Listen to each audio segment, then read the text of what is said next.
Hello there. This is an astrological forecast for Gemini for December of 2011. And this also applies if you have a Gemini ascendant. Geminis, this is a big month and probably a big 6 months ahead for you because we have an eclipse at 18 degrees of Gemini falling in your first house. And we're also contending with Mercury retrograde for the first 2 weeks of this month in your 7th house of relationship. Remember that the eclipse lasts for at least 6 months afterwards. So Geminis, what are you not seeing about yourself? Sometimes an eclipse puts a shadow in a particular area. So my guess is that many of you are giving too much away in your relationships, or you're not happy so much in your relationships, too much energy going into too many different directions. And maybe you need to put more energy into yourself. The eclipse in the first house could be a new identity. You're finding a new identity for yourself. You're reinventing yourself. It can be a real time of opening up new opportunities, but it is important that you focus the light on yourself. Remember, an eclipse doesn't allow the light either between the sun and the moon. It's a shadow.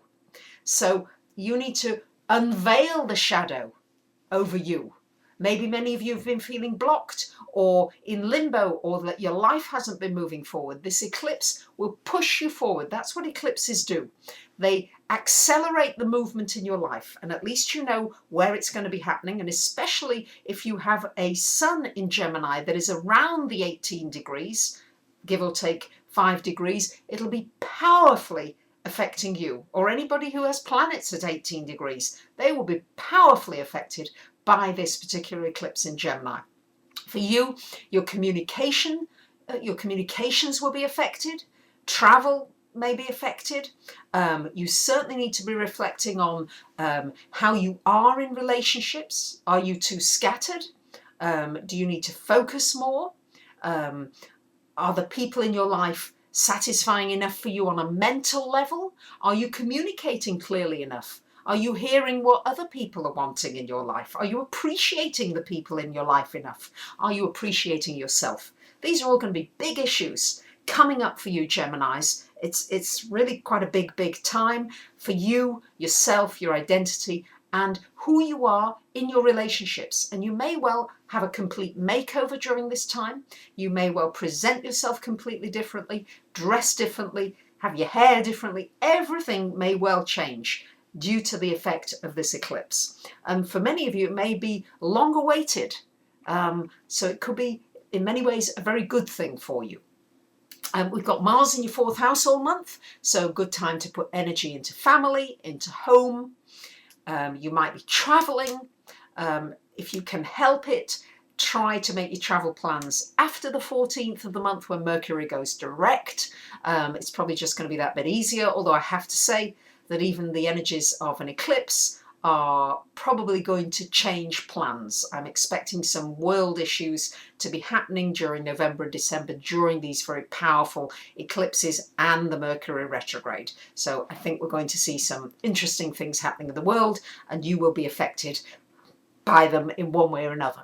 We've got Venus in your 8th house and then going to your 9th house this month. So the first part of the month, maybe something nice happening to you financially, somebody buying you a gift, something nice, just a little bonus coming for you with the Venus there, and maybe also a very powerful soul experience with somebody that you might meet, a deep soul knowing experience. Then later on in the month, nice time for travel.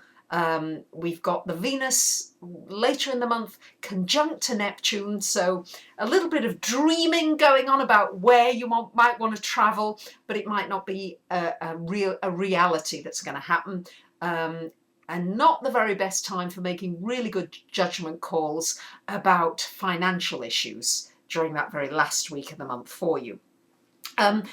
The 3rd week of the month, we have sextiles from the Sun to Saturn and the Sun to Venus, going from your 7th house to the 5th and the 9th. So I would say the 3rd week of the month or so is going to be a lovely time for your friendships, for going out with a friend, for doing something, for being able to smooth out any issues with friends or relationships that you've had. Anything related to self-employment is well favoured. And also I think you're going to get a lot more done during that middle week of the month. And it's also a good time to seek help from somebody whom you really respect. So it could be an older person or somebody who you feel is very wise, who has a lot of wisdom. We've got this Neptune trine to Saturn all month from your 9th to your 5th houses. So for those of you who've been thinking of, dreaming of having your own business or dreaming of making a hobby into a business, boy, this is the month to make it practical. Neptune is the dreamer, Saturn is the practical reality. So you can bring these dreams into practical reality this month if you so choose. So it's a very full month for you this month. Enjoy it, my dear Geminis. Be ready for changes in plans and people around you, and just for everything to be in a flux and a change, and try to be spontaneous, and luckily you're able to do that because you are a mutable sign. You might want to have a reading about what 2012 holds in store for you, or treat somebody else to a reading about what the new year holds in store for you, or just ask a question about it, or maybe get your free reading if you haven't already got it from my astrology website, or treat somebody to a book or an audio. I'd be delighted to hear from you. I thank you very much for listening. Bye for now.